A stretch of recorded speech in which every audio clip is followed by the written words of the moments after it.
Well, we're in the heart of the Potteries, a place called Stoke-on-Trent. It's a small studio really, but it's run by a big network label, and it actually is called Network. They deal with a lot of US artists. I'm one half of Parks and Wilson on Michael Park, and the cheeky back-looking geezer is Mick Wilson. We're booked today to do a remix of a track by Nitro Deluxe called Brutal House. It's an old tune from '89. What's that, dude? Who's it? Serious? Hey, so we're not in today? Well, thanks for telling us, mate. No, I mean, I didn't know that. Who brought Central TV on? Two guys from Detroit I've run over. Their studio time and ran into ours, so that they need another 2 days to finish what they're doing before they fly back. So basically, we're without a studio. So then it looks like we're going home.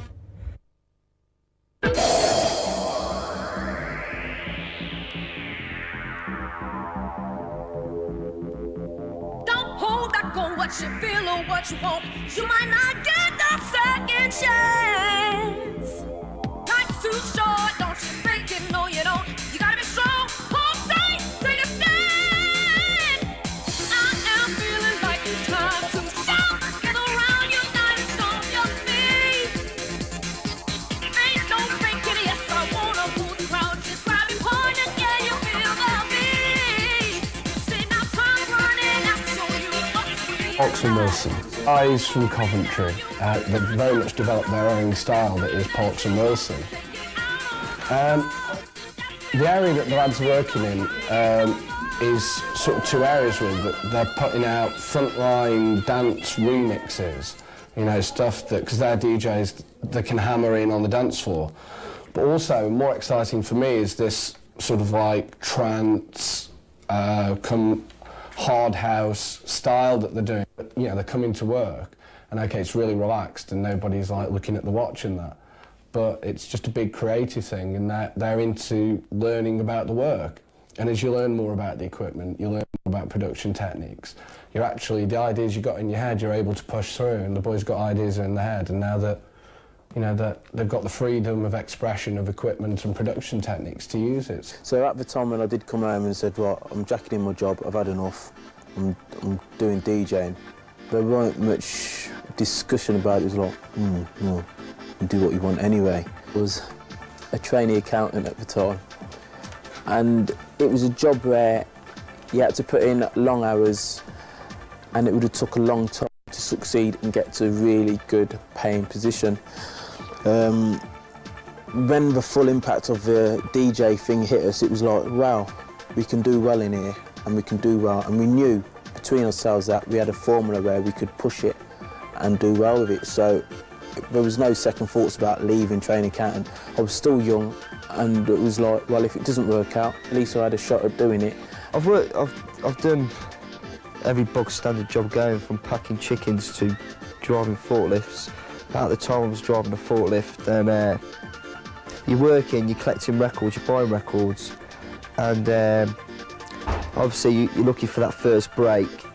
And in my case, it was the Eclipse, and I knew the club was being built, and I'd been down there probably every day of the week trying to get hold of the owner. When I finally did, he said no. But I didn't really let that deter me, and I finally found something I really liked doing. And I think that reflected in my moods and that in the house, because I was getting really like, a bit down in the dumps and that. And I thought, well, nothing's really going to happen for me. But it just took off, so I was just really chuffed. All throughout my life I've been saying, yeah, I'm going to be a musician, I'm going to be in music producing. I even went to a stage when I actually did go on one of the college courses. This was about 6-7 years ago. It was really new, one of the only ones in the country at the time. And I was lucky to be chosen. I started piano when I was 6. At the time, I enjoyed it for a stage, and then when it got really deep, I used to really hate it. But now when I look back at it, I enjoyed every bit of it, because now I know that, knowing what I do know about music and piano and various other instruments, it helps me in what I'm doing now. Me and Mick were the residents of the Eclipse, and because it was probably the best club in the UK, if not Europe at the time. Every DJ wanted to play there, so time was short.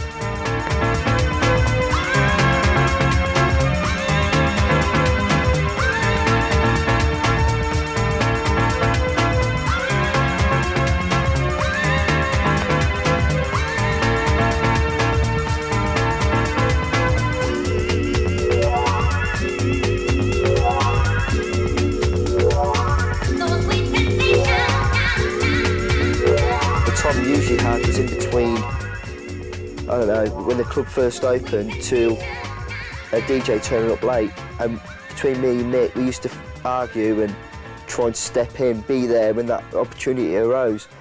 And basically when you look back at it, it was just alright, because when you first start DJing you compete against, I mean there's that many DJs at the moment, you compete in that against the bloke next door I suppose, but we just sort of joined forces, and no point fighting each other. We were both on the same team, really.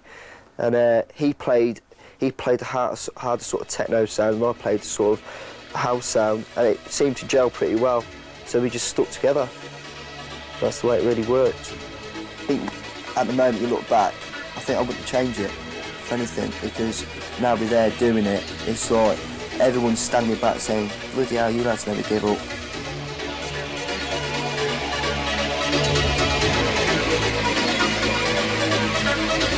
When you start DJing, your dream is to DJ at all the good clubs, and we've basically done that. And the next step along that process is probably producing something.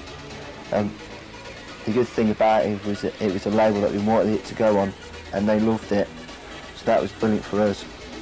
So yeah, I was over the moon. It's like your little first baby, you know. You put your time into it and it's come out, especially when it's going well and people like it. It's like, could we actually do this? And it's like, oh, we've done it. The thing is, your records are like a portfolio. Your aim is to get better and better each one you do as well. Even if it's your own production or a remix, you're learning through the process, so you like make your productions better.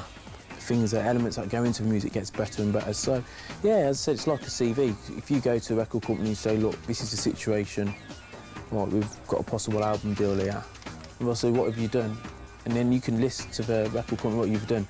They can see that you've had an influence in the music scene, and your music hasn't been just the same old thing, copying other people. It's been different, it's been new, it's been a new style. You've been exploring different areas, and you've been maturing with it. And the first time you hear that tune, your tune played, it's like, I don't believe it. It's like, ooh. I can tell that story because I'm usually quite calm and collected, but he went round screaming at everyone that this is my record, and basically just took control of the dance floor and just went mad. A lot of companies will, because you've got a knowledge to what you think will work with people, a lot of record companies, especially when you're doing a remix, will give you an open door. They'll say, well, you've got an idea, and that's why they'll have you for do a remix, because it's your interpretation of what will work. The thing is, you can go to make your mega bucks way and be non-creditable. Like you can do loads of cheap, tacky things which will reflect on your career and possibly bring it to a halt.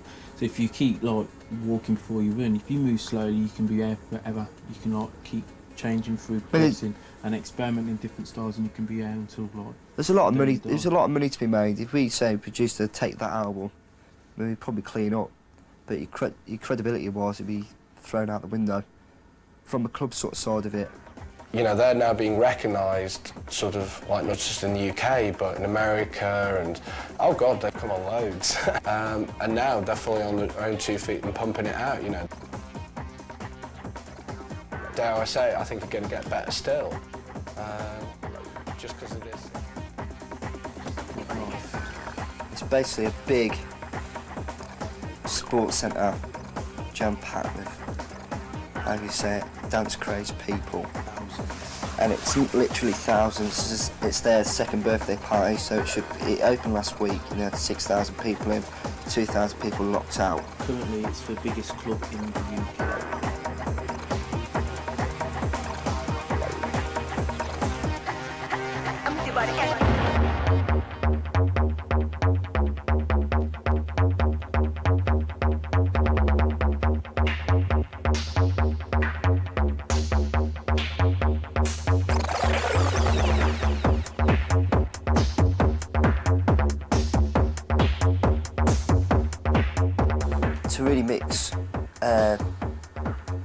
the sort of stage you need to be at to DJ, I think you're looking really at about a year of practice.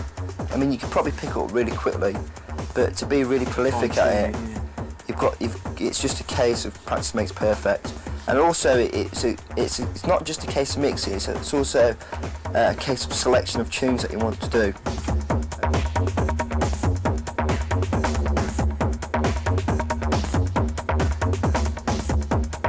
It's more interesting to the person who's dancing, they're not just hearing a track. They could be sit at home and do that, play track, get no feeling out of it. If you can relate a feeling or put a mood across to the crowd with the music, you're doing your job well.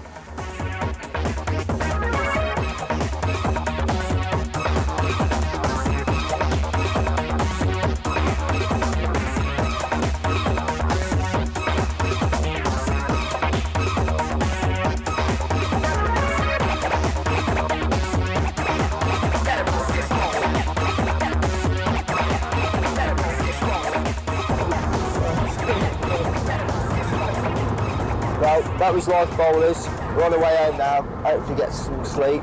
Good night all round. A really hard day, I'm really tired now. But up at 9 o'clock tomorrow morning for another session in the studio.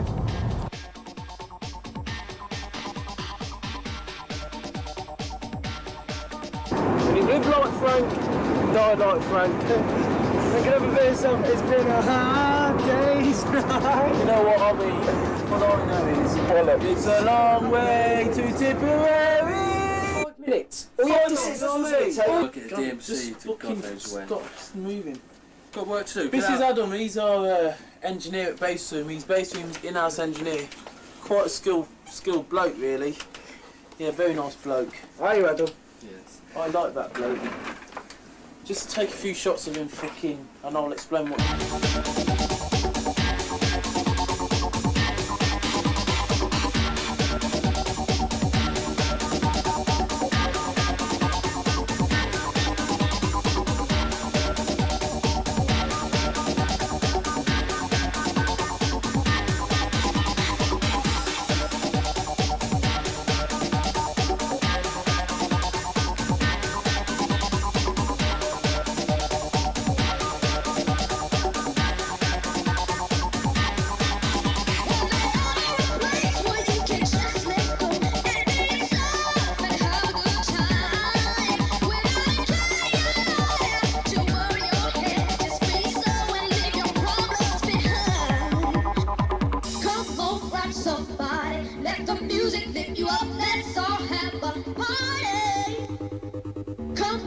Somebody, let the music lift you up, let's all have a party.